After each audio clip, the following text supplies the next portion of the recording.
It's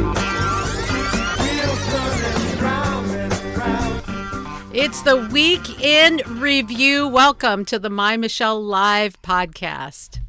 This is the My Michelle Live podcast. I just said that. I'm just pushing buttons for fun at this point. Weekend Review. A look back at the week and forward to the weekend. Music, movies, goodies, and more. It's My Michelle Live Weekend Review. Here's Michelle. Oh my goodness, seriously. I'm just saying, people. I am just We're partying. Saying, yeah, I think I'm just pushing buttons just for giggles and grins at this point. I'm just waiting on the air horn. Bam, bam, bam. Ooh, I need that sound bite. Let's look that one up. Seriously, this is, I was just telling Adam before we went to air that my world's gotten a little bit crazy with the world opening up. And I'm in Seattle, so it's been pretty strict. Suddenly, my social calendar has exploded, and I'm exhausted. I mean, I used to do this fun stuff all the time. Now I'm like, oh, I'm glad restaurants are closing at 10. I'm exhausted. But let's get into the fun, and let me introduce you to our guest. I'm going to push one more button. Here we go. Let's review the week. The Riz Report with Adam Rizzieri. Adam Rizzieri is with us, and we are giving you all things that you're looking for. We are your attainable insight for insatiable truth. We are here with Adam Rizzieri. Hey, Adam. Hey, happy end of the week. We made it. We made it, right? High We'll just say that. High five, Boom. man. High five. So you've been just There kind of we go. living the dream out there, being all social, seeing like actual people's faces in person, like face to face. Mariners Hey. game this week. Way to go, Mariners, over the White Sox. That was glorious. You know, first game I've been to in baseball game in over a year, and they had to win for me. Man. So that was a lot of fun. I remember just the goal, was it King Griffey Jr. back in the day, right? Just like blasting them out of the park. It must feel amazing just to go back to a public venue and just to a place like that you know is so familiar, but you've been obviously not able to go to it for quite some time. Yeah. I remember going to the bull riding champion. This is so Texan me, right? The bull riding championships in December, and that was at what used to be called Cowboy Stadium. A major company bought the naming rights to that one, but you know, you might also call it Jerry World. Jerry Jones, the owner of the Cowboys, right? But just going there, and it was different though, you know, because it was in some ways it was the same and awesome because it's this venue that holds so many people and just carries so much energy and excitement. But just the attendance is different, or it was different at least for the bull riding championship in December. Here in Texas, I know Rangers games are back in action, and I think we've probably heard some headlines about, you know, us North Texans, you know, we're tearing it up. We are there in force. We are there to cheer on our team. And I'm sure, Michelle, at the Mariners game, you were doing the same thing. Yeah, I'm a little bit wild. So if you don't want someone who I have a great whistle, man. I can out whistle the best of them. And I'm a little bit wild and crazy. And yeah, I'm the one that's standing and singing at the top of my lungs to the national anthem and take me out to the ball game. I'm whooping, I'm cheering. So if you like more of a chill kind of environment as you're eating your hot dog and drinking your beer, I am not the person to take. All right, Michelle, we are kindred spirits. I literally lose my voice when I go to games, and okay, confession, right? Even when I go to medieval times, like, I literally, yeah. I'm like, I'm like the master of like not profane insults. You know, like I will yell at the other team. Like I will talk about how like you know just all sorts of stuff, right? And so I've become the master at like shouting insults that don't involve profanity. Kind of like Will Smith's rap, you know, like he's really good at rapping without like the bad words. I feel like I'm really good at throwing shade at the other teams without the bad words, because you know at medieval times you got to censor yourself. I'm there. I went there. I've been there for several birthdays too. My wife takes me there. My parents have taken me there, and it was I think it was my 21st birthday when I realized they announced my birthday right after that 5-year-old. So, it's a family environment. General sort of like permissions here. Let's make sure we're kind of keeping our words tame, but the energy's all there. Are you kidding me? That is so funny. But yeah, hey, I get it. And it's all about having fun. And okay, here's my confession. Because this is what I do for a living. I got to have my voice. It's awful when I've gone to a game and the next day I'm talking like this. So it's the Riz Report. I have developed a great whistle. But where I really developed that whistle, embarrassingly, no joke, church league game, right? It's a church league game. And before a church league game, they pray, right? So I'm sitting up in the back of the stands and I'm just playing around with a... no one's hearing me because I'm all by myself. And for the first time, it blasts out as they're saying, Lord, and we just pray over it. Psh, there's Michelle, Nice. I'm so jealous. I try that, but just like spit comes out, like a little bit of bubble. It's gross.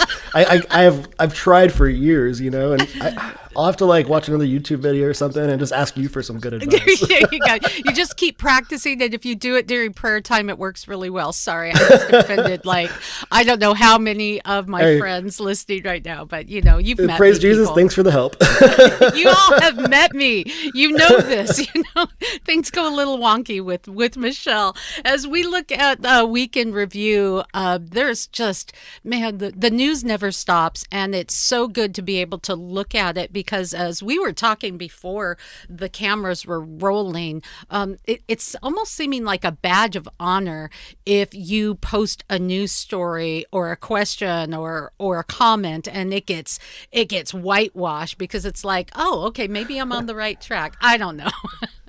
It's like, oh, you must be telling the truth. It got censored or blocked. Huh. It's literally the badge of truth being taken down. It's like, take it down real fast so nobody sees or hears the truth. Oh, Lord, right? It's it's disturbing, but I guess I'm on something. What's one of the highlights of this week that you wanted to look at? One of the stories. This week has been an interesting week, and the thing that kind of sparked my week was it actually started last weekend, and we had this big get together at my mom's house. My wife and I went over there, and obviously it was Easter, right? So we were just getting together with family, and my uncle was there, and yeah, and my uncle is a really awesome guy. It's such a Texan too. His name is Jake West. My grandpa, it was Jim West. That's literally I think Will Smith says the name Jim West in the Wild Wild West song, right? It's such a Texas name. And Jake spends a lot of time near the border and mostly goes there just to clear his mind. He has, he works here in North Texas and has a pretty high stress job and carries a lot of responsibilities. And so for him to clear his mind and kind of seek refuge and relaxation, the border is where he's kind of done that for most of his life. And there's a family friend who lives down there and has a huge ranch. And the thing is the impact of this border crisis is so apparent in the everyday lives of those who live right along the border, whether you live 30 miles from the border or 70 miles from the border. Honestly, the things that are going on right now are just abysmal and just absolutely a tragedy.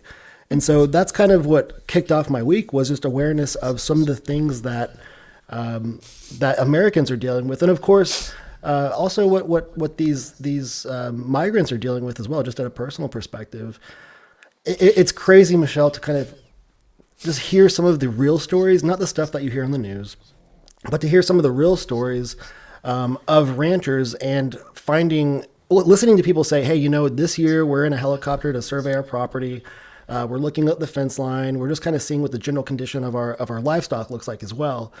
But this year we're seeing human bones all over our property. So people are coming across the border and they're dying. They're dying from all sorts of different reasons. And to hear that this is something that is increasing in terms of just where it's happening and how often it's happening is just absolutely tragic.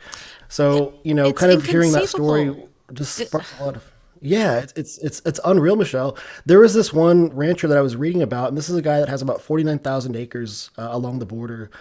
And keep in mind, these people, they live within 30 to 70 miles of the border, right? So these migrants are covering some serious ground. And this guy said, in 1 year, he found over 100 dead bodies on his property.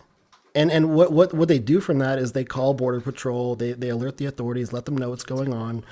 And oftentimes these deaths happen for reasons of dehydration, malnutrition, but then there's also other stuff that's taking place, and that's violence at the hands of the cartels in some situations. There's also violence that takes place specific to the drug trade, and frankly, it's a total tragedy. And we just heard Governor Abbott here in Texas announced the start of an investigation into one of the facilities in San Antonio, which, speaking of public venues, right, the Coliseum, Freeman Coliseum in San Antonio, where a lot of sporting events are held, has about just a little under 1,400 boys aged 13 to 17. And there have been reports of sexual abuse taking place in these facilities. So, we're talking about a huge humanitarian crisis here that this is kind of what started my week, just following the conversations at a family gathering, kind of getting some of the news that you don't hear about, and the way these people who live on the borders handle some of this stuff. Because think about this: you are a private citizen, you are maybe a family of 3 or 4, and you're dealing with the cartels. In some situations, there was a guy that my uncle's familiar with who went into his home near the border, and his physical house was occupied by a cartel leader. This guy literally kicked the homeowner, the property owner, out of his house. He was a cartel. Like, what are you going to do, right? And so he had to go to Border Patrol and the authorities and basically take his house back over by force. So which in itself, let's just stop there for a moment, which in itself is not only dangerous. Think about the aftermath. You get the guy kicked out. He's not going anywhere. He's not disappearing. Right? Is he going to come back? I mean, that's going to go through my mind. Is he going to come back for retribution? Is he going to kill my family in the middle of the night and take what he wants? This is real stuff that's happening. Why are we not hearing it on the news? Why do you have to tune in to My Michelle Live and hang out with Michelle and Adam in order to hear this? Why aren't you hearing people so much more professional than me telling you these things? Well, it's crazy, Michelle. I mean, because to answer your question about, how do these people solve problems without creating more problems for themselves? You're talking about incredibly remote land. It's when it's darkness at nighttime. I mean, it is pitch dark, right? You see the stars, and it's beautiful most of the time, right? But when it's dark, and when it's hot, it's hot. You get the extremes there. And so when people try to protect their property and their lives and their families, there's the 3S doctrine that is kind of an unspoken thing around the border. And it's literally shoot, shovel, and shut up. And you'll have cases where ranchers are protecting their tens of thousands of acres themselves. They're literally taking a rifle, and there are stories of them shooting cartel leaders and coyotes that are inflicting terrible damage on their property, and also to the migrants who are just trying to seek a better life. And so you have people taking justice in their own hands because that's not good. The reality is the authorities cannot do it. They are so overwhelmed, and it's an absolute tragedy. It's shocking to me now to see that there's really not a whole lot of representation from our leadership there. And that's the question. Where is this new administration? I was having a conversation this week about Ted Cruz. There was a photo op of Vice President Harris. She's at a bakery that's minority owned, and she wanted a snack, right? Yeah, they're having tea and crumpets and all of that. And Ted Cruz said, she should be at the border, not the bakery, right? When you think about that, that's a spin doctrine, and that's it. But what's the truth in this? When you really think about this, I mean, she's the border czar. Right. She's the border czar. It's not. Why isn't she talking to those landowners who are literally building water stations on their properties that are being destroyed by this crisis? Why isn't she talking to that property owner who's building a water station so that these migrants can get hydration and that they can actually take care of themselves the way they have to? Now, I'm going to be fair. We don't know what they're doing behind the scenes, but we certainly know what we're seeing at the scene. And at the scene, we're seeing reporters and photographers being turned away. You're not allowed to view this. That is not a free, that's the whole point of a free press, is to be able to see what's going on and to hold people accountable. Why are we not seeing, you know what, no more, stop. Just stop. You're not coming, because if you don't, you are responsible for those human bones that are scattering places along the border. You're responsible for the human trafficking that is happening at the hands of the cartel. You're responsible for the cartel that are coming into the country, that are taking over and being empowered in Mexico and now in the United States. You're responsible for the story that you told us of the sexual abuse and child neglect in the Freeman Coliseum. They're responsible for that story of a 6-month-old baby tossed into the Rio Grande by traffickers. I mean, unreal, for crying out loud. Unreal, right? And thank goodness that Texas border authorities were able to save this infant who, I mean, just this innocent child, right? Who's literally just caught in the mix. What a tragedy, first of all. But you have dozens of people at a time on these kind of makeshift watercraft, these little rafts, trying to get across the Rio Grande. The separation between Texas and Mexico, quite literally, is the middle of the water of the Rio Grande.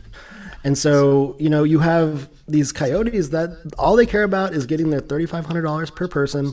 As soon as they push you across that line, you owe them that money. And so, last week we were talking about the 3 and 5-year-olds that were literally tossed over the border, over the fence, right? This was a 14 or an 18-foot wall, just dropped over the top. We don't care if you break your legs. Like, you're in America now. $3,500, please, per person. It's a tragedy. It's an absolute tragedy, and it's almost like the border czar is just too high and mighty to go down to the level of where things are actually taking place. I know that the president of the president of El Salvador, his brother was just given a life sentence for trafficking drugs. He was in Miami. He was busted in Florida. Guy was given a life prison sentence. And in the same week, Vice President Harris is talking about giving the president of El Salvador billions of dollars.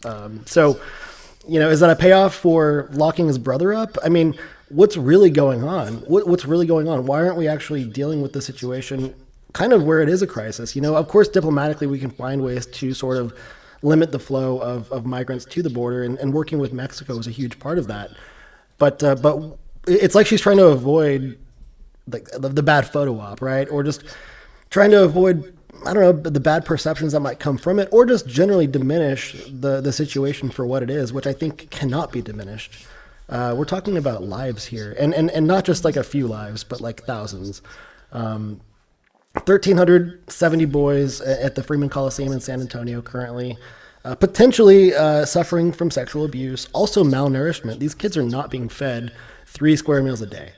They're just not. The system is not set up to support this. And so we're talking about trying to be humanitarians here. We're talking about trying to do the right thing. Well, when you have a facility in Donna, Texas, that's at 729% capacity, you're dealing with lack of hygiene, lack of access to basic bathing and showers, lack of access to food and health needs. And then, of course, there's other things that come from that, right? Like, what makes us happy? What contributes to our mental happiness, right? Our mental health.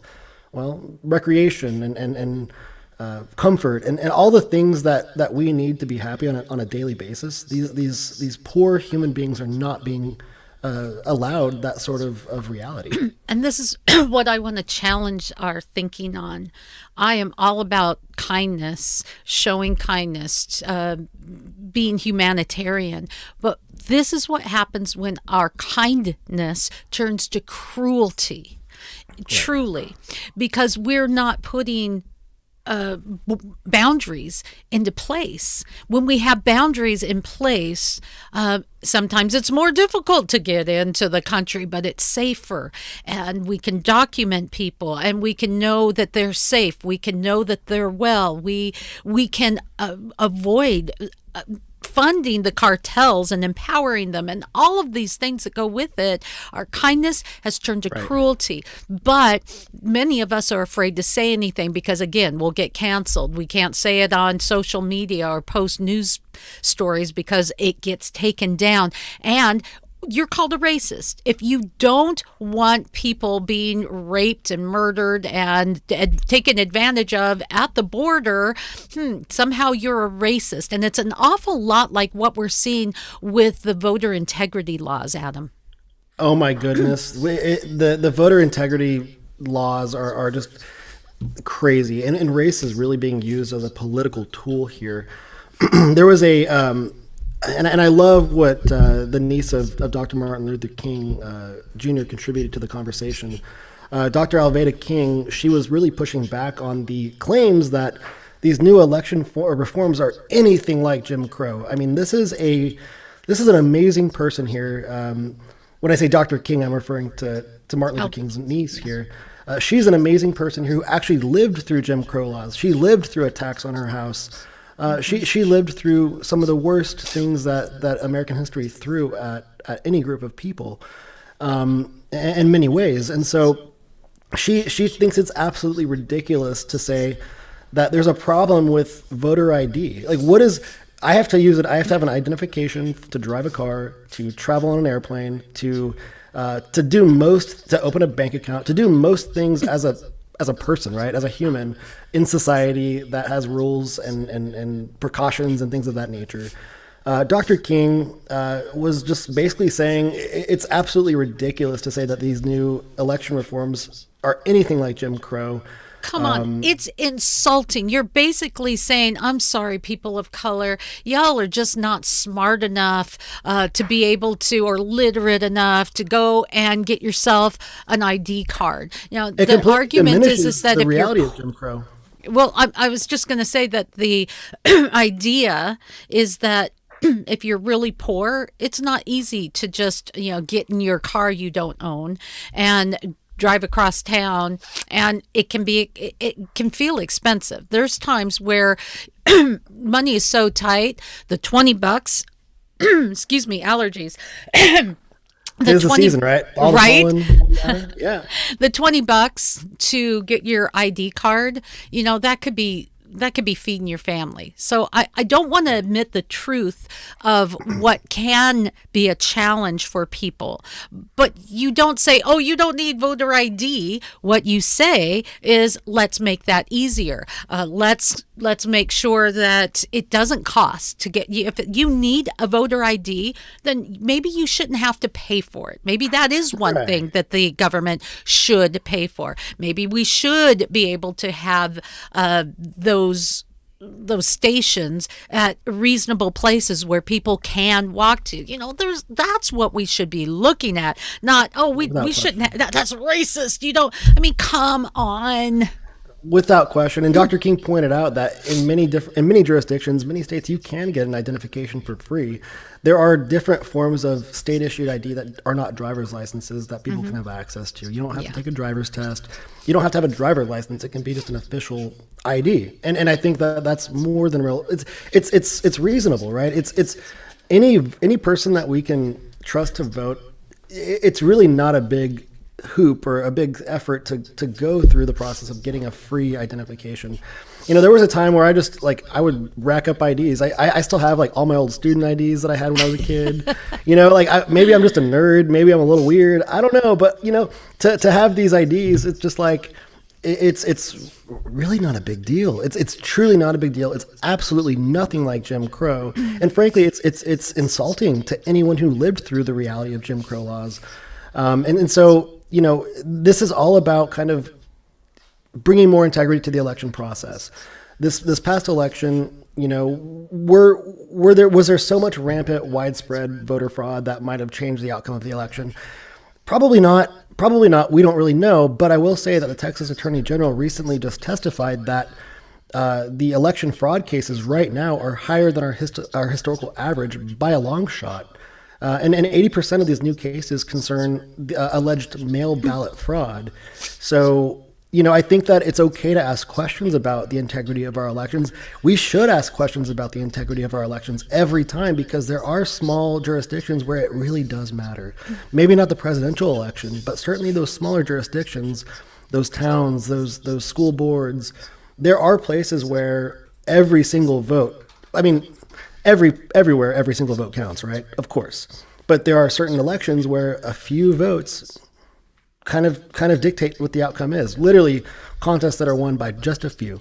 So when it comes to ensuring integrity, I don't think there's anything wrong with that. No, indeed not. And even on the presidential level, we've had this last election. A lot of folks don't understand what all of the hullabaloo is. Ooh, there's your word for the day. Oh, that's a great word, hullabaloo. I like that. What all of it is about with Trump supporters, saying, hey, this election was stolen. And we're not hearing where there may be legitimate concerns. Okay, but let's just say that they're the wackos that the media makes them out to be. What is wrong with going overboard and saying, okay, let's make sure so that we don't have people coming off the rails every election thinking that their candidate won? What's wrong with that? See, that's what I just don't get. We are seeing uptick in voter fraud. People are getting more and more creative in how to do it. So and people are being convicted for it too, by the way. It actually does happen. It is happening. Ta-da. So I'm really perplexed by Major League Baseball and their need to get involved in that kind of politics, deciding that this is racist. Right. That's what really concerns me, because where's the proof in that? It's just saying, yeah, okay, this is racist, we're pulling out. That's making a political move. Well, MLB and Coca-Cola and Delta Airlines. And what's crazy, Michelle, is Major League Baseball, right? You see these CEOs, these major businesses caving to the loud demands of a few progressive groups that are trying to spark fires and really weaponize race when otherwise it doesn't need to be done. The MLB All-Star Game would have been in Atlanta, right? That would have brought over, I think, something like $100 million worth of business to that local economy, an economy which, by the way, has way more diversity than where it's going, which is, I think, Boulder, Colorado. Is that right? Denver or Boulder? It's going to Colorado. It's going to Colorado. Where you have, yeah, and it's like a 9%. I think 9% of those people are diverse. It's mostly an area of white dudes like me, right? So we're going to cave to these progressive groups, these very loud groups that are actually using misinformation. They are not truly reading the substance of a law that actually the voting, the ability to vote in Georgia is actually easier than in Colorado. So we're going to now take... Wait, whoa, what? Yeah, it's crazy. You have more time to vote. You can vote in more ways than just one. It's kind of crazy. So, let's take this All-Star Game from a more diverse city that could really use the money. I mean, COVID sucked for everybody. It was hard on all businesses. So why are we going to now harm Black-owned businesses and just businesses in general, right, that are in Atlanta, and take it over to Colorado because we're being woke? It's just such a... Oh, it's just so ridiculous, Michelle. Coca-Cola, now people are calling it Woca-Cola because they're doing the same thing. You have these CEOs that are standing up and saying, we don't support these election integrity laws. They're not pointing to a single part of that law as to the cause for their concern. There's no specifics. They're just hearing these loud messages from activist groups and saying, well, I guess we're not supposed to like it, guys. So our board wants us to issue this statement and say we don't like it, so let's just do that. It's crazy. It's not fact-based.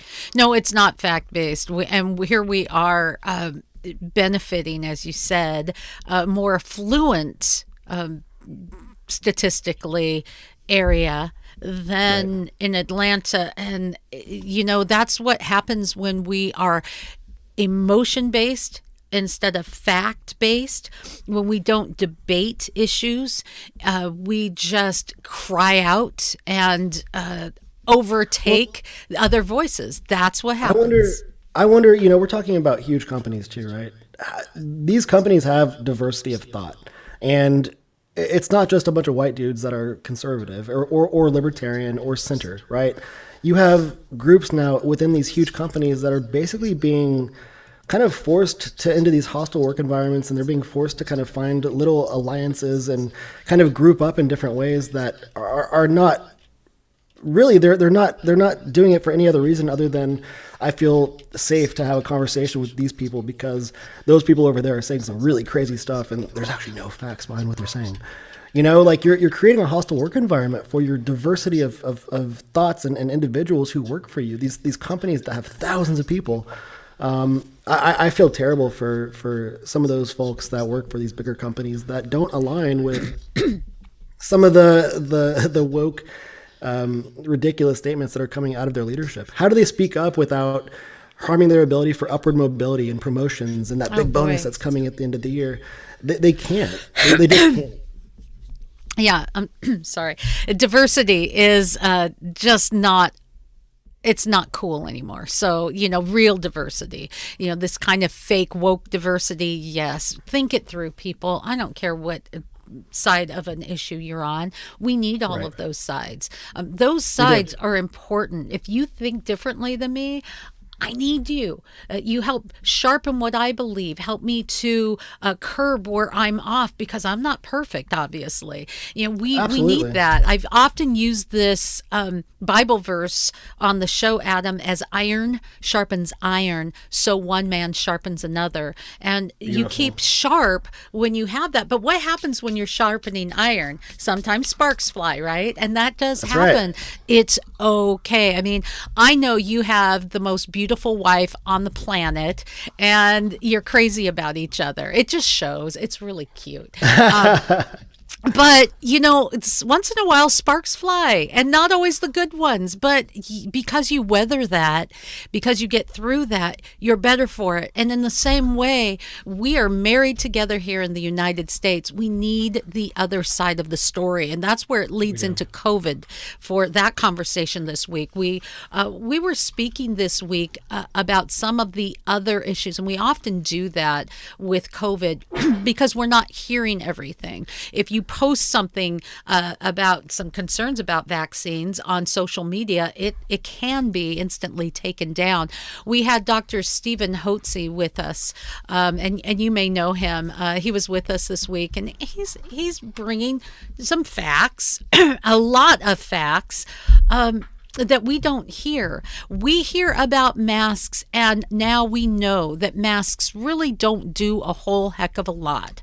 But what we don't hear about is boosting our immune system. We should be doing the same kind of propaganda pushes on vitamin C, vitamin D, for crying out loud, we have commercials on, here's how we wash our hands. Mr. Germs will go away when you have Mr. Soap on the attack. We have that for grown-ups, right?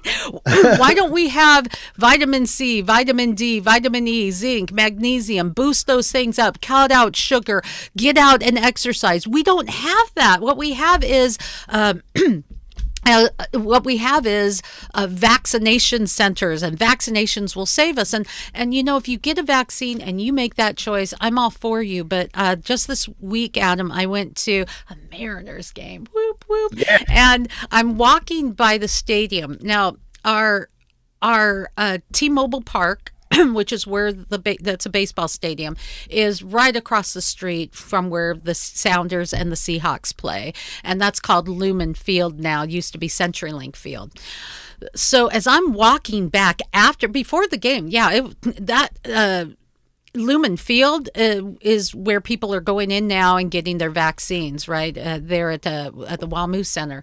As I'm walking out, dude, Wednesday night, maybe 5 o'clock, that the entire length of the building, not just the field, but the length of the building, and then half a link more, 3 lines of people waiting to get their vaccines. We're all being good citizens. If all of those people are getting their vaccines, why do we have to make sure everyone has it?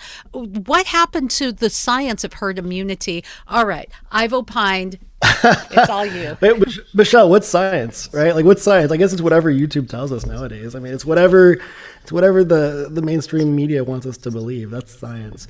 We literally are seeing, actual facts being shot down. That's kind of what we kicked this thing off with, right? Right now, as far as vaccines administered, we are so many people have either had COVID and have the antibodies or have been vaccinated. I was looking at some data yesterday from the CDC, so bear with me. This is the CDC data. Take it with a grain of salt, right? CDC measures that 77% of Americans over 65 have had at least one dose of the vaccine.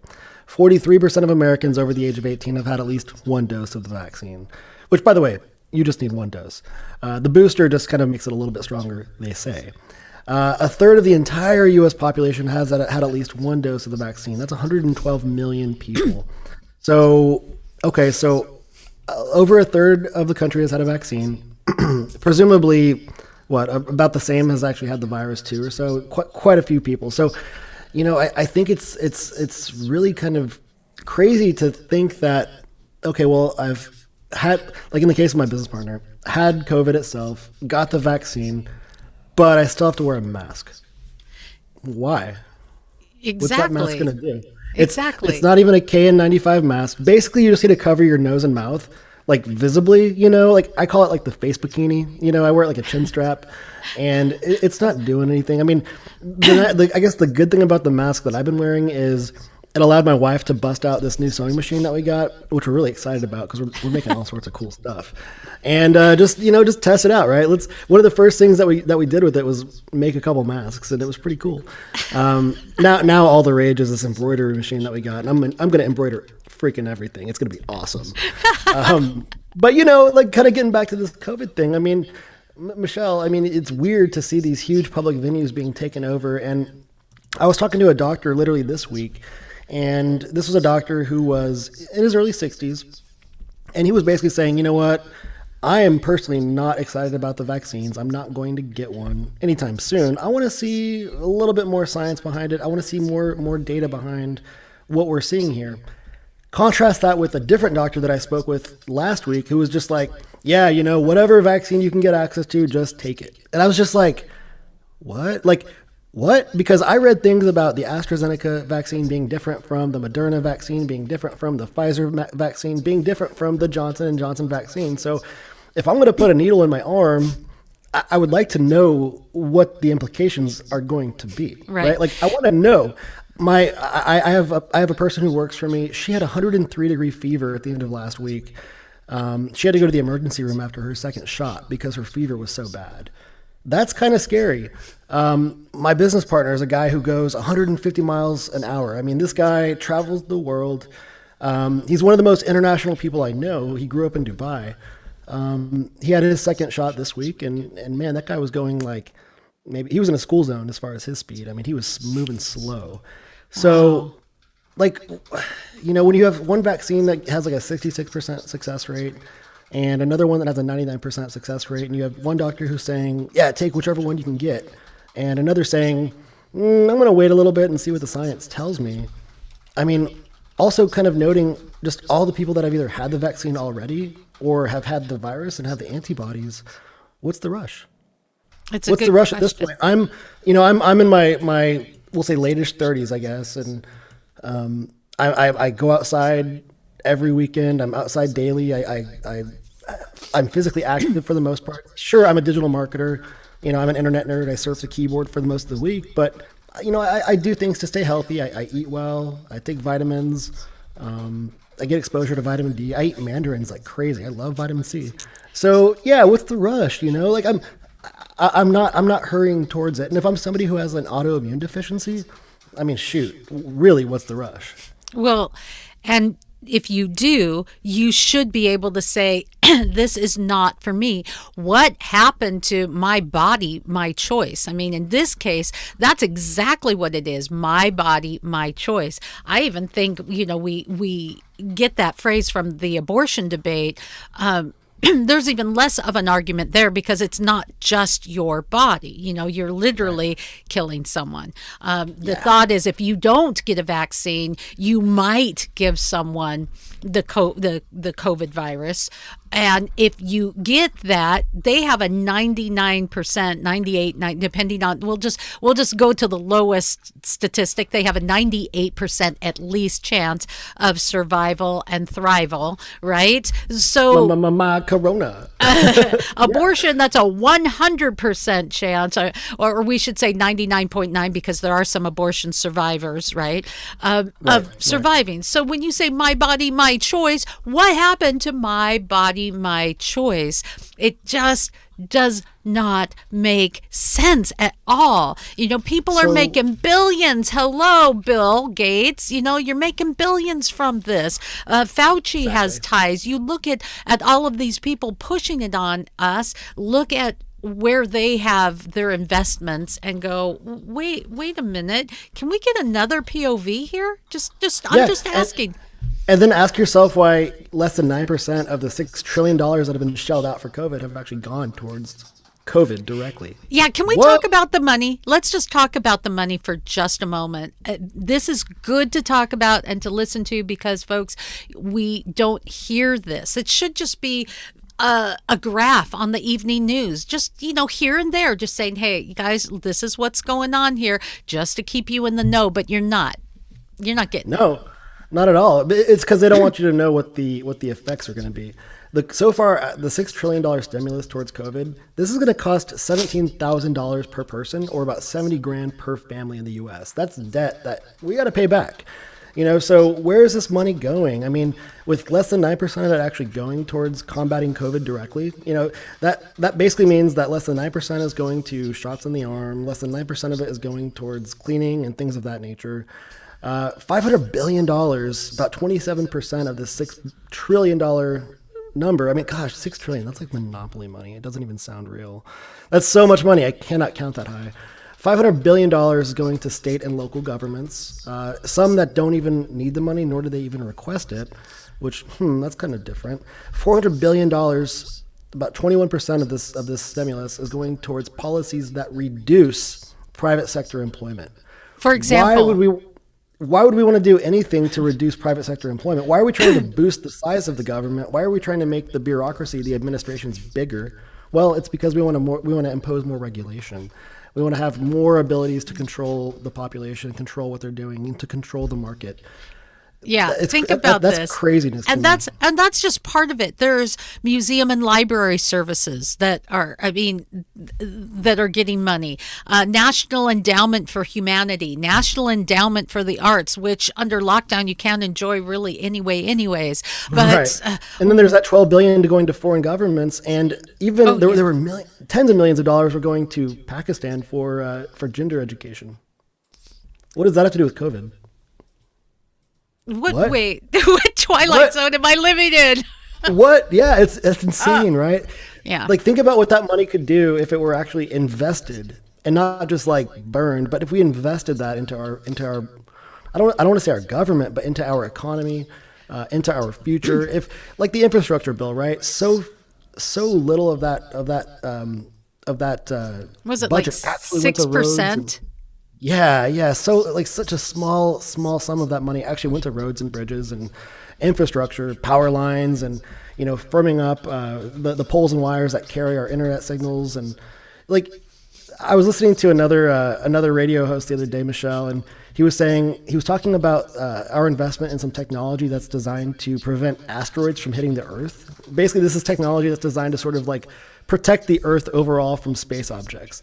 Okay. Like, if we're going to spend money on stuff, like, let's at least do something kind of cool like that, like at least we'll feel a little bit better about like, oh, cool, we have like space stuff going on, like, wow, that's pretty neat. Like, why can't we do something like that instead of trying to help educate? I have an idea. Oh, pick me. I have an idea. How about we just let people keep their money, because we've, seen an economic disaster since COVID hit. I mean, just tossing it out there. I'd rather increase the corporate tax rate from 21 to 28% because, businesses are having a hard time. So let's also make it harder for them to retain employees as well and just pay payroll. That makes perfect sense if you want to bring everything to its knees. I thought this was America. Yeah, well, there you go. The last thing that we were going to, there's a couple actually things that I wanted to touch on while we're still we're chatting with you today. And there's some big tech issues that are happening. There are some big tech issues going down right now. And you know what? God bless Justice Clarence Thomas. That guy is looking out for us right now. He's kind of seeing some things happening with big tech, and he's actually kind of starting a conversation that we're going to see sort of carry forward here. But basically on Monday, he suggested that tech platforms could be regulated like utilities. And this would basically be a major shift for services like Facebook, Google, and Twitter. But, you think about the logic behind common carriers, right? Like, like our phone providers, and basically those companies that do nothing but help transmit a communication from point A to point B, right?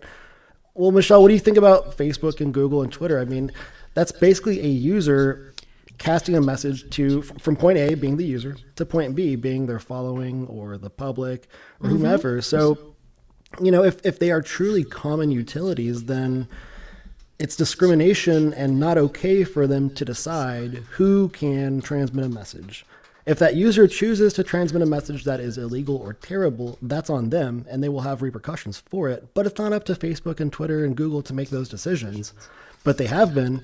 They have been for quite some time. And obviously, as we see with our discussions of COVID and discussions of the election and election integrity, these unelected potentially leaders of common carriers are deciding which messages to shut down and which ones to let fly. So, I think Justice Thomas basically is pointing to the fact that it might be almost time, if not already, to regulate these digital platforms like public utilities.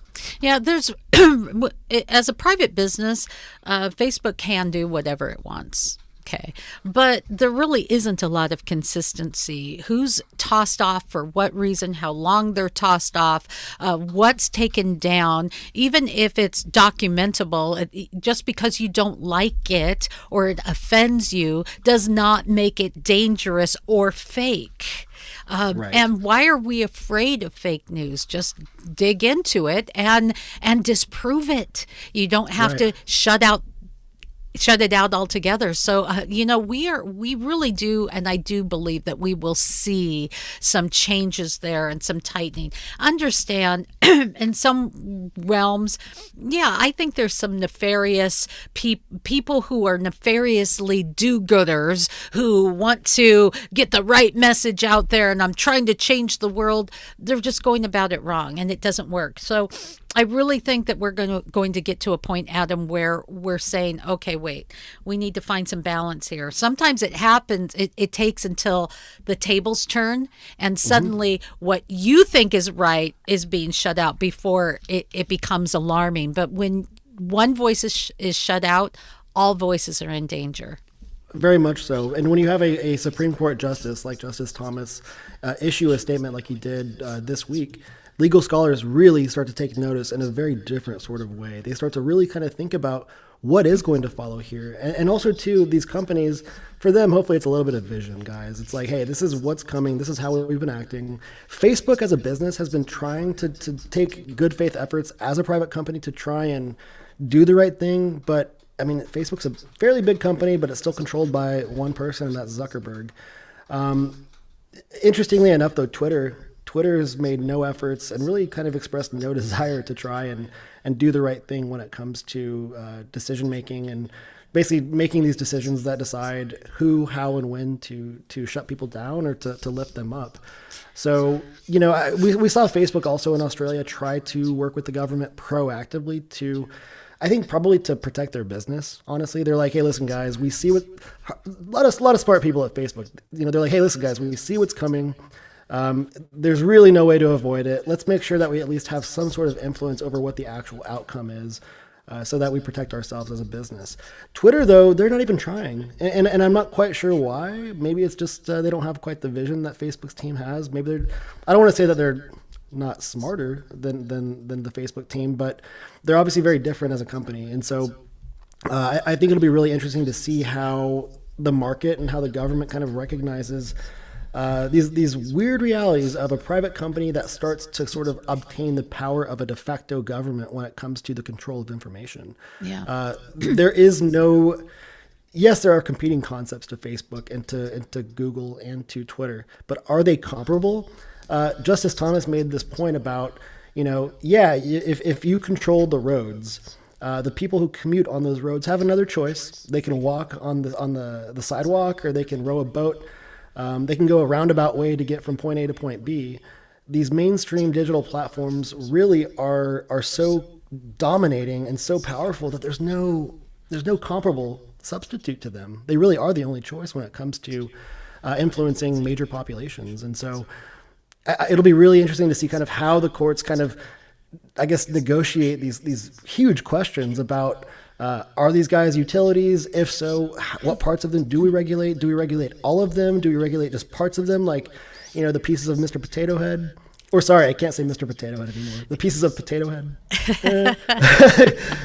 Mr. Potato Head got rid of the gender there. So, I think the next year or 3 will be really, really interesting. As a digital marketer, this will present new challenges, right? New ways of advertising, the new ways of helping businesses kind of get their value proposition communicated to their marketing targets. For me, it's like, great, job security, guys. We're going to have some new problems to solve. Bring it on. But then also for America, great, we might be able to protect free speech here. That's so important. Yeah, I'd also like to see what we could do about encouraging those algorithms to change where people can get diversity. And Parler, by the way, is back up. So you can Google Parler. I wanted to pay a little bit of tribute. First of all, this is a huge news story. Prince Philip, Duke of Edinburgh, has passed on. Yes. That is the husband of the Queen. And that's a big deal to our friends across the pond and a lot of you who are listening. I think it'll be interesting to see how does a country react? Here, it's almost as though our folks in Hollywood become our de facto royalty, which is kind of weird and disturbing at times. Here's a news story. Nearly half of the people polled want The Rock to run for president. The Rock, you know what? He's a pretty tough guy. I mean, physically tough, right? Yes, but he's who is he really? Story. I mean, we see his new little TV show. We see him, usually a nice guy and a big, strong guy. And there's I'm not dissing that there's rumors of him in real life being a nice guy, but I don't necessarily just want a nice guy. Right. Adam, you have a brain injury. You go into the hospital. Which doctor do you want? The nice guy or the amazing surgeon who has extraordinary, I don't care what your personality is. I don't care what you can bench press, honey. I just want to know that you're going to be able to fix what's wrong and fix what's wrong with the head of our nation. But having said that, one more thing I want to pay tribute to an actor who has just really impacted our lives from before you and I were born, Adam, and that is Dick Van Dyke, who passed away at the age of 95.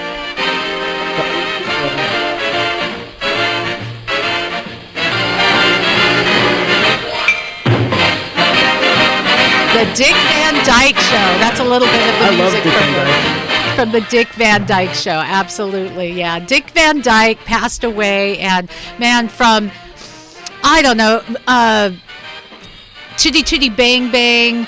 Yeah, Mary Poppins. Mary Poppins. I love it. It's amazing. So entertaining. Yeah, so there he deserves a little kudos on our weekend review.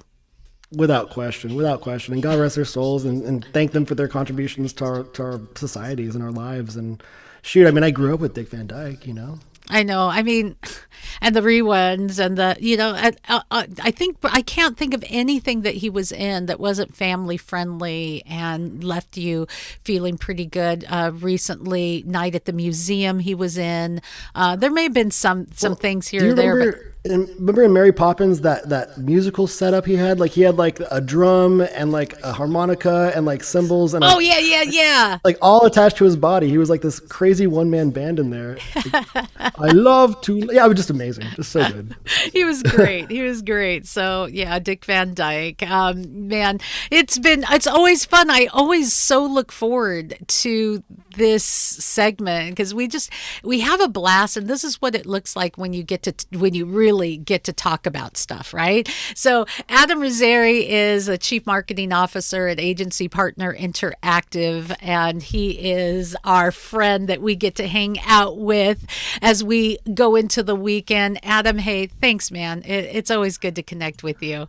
Always a pleasure. Wishing you guys a fantastic weekend and a great week ahead. Everything you need to pack into the weekend in one podcast. Yes, we are. We're working for the weekend. Review. Yes. And the weekend review. You can find more at mymichellelive.com.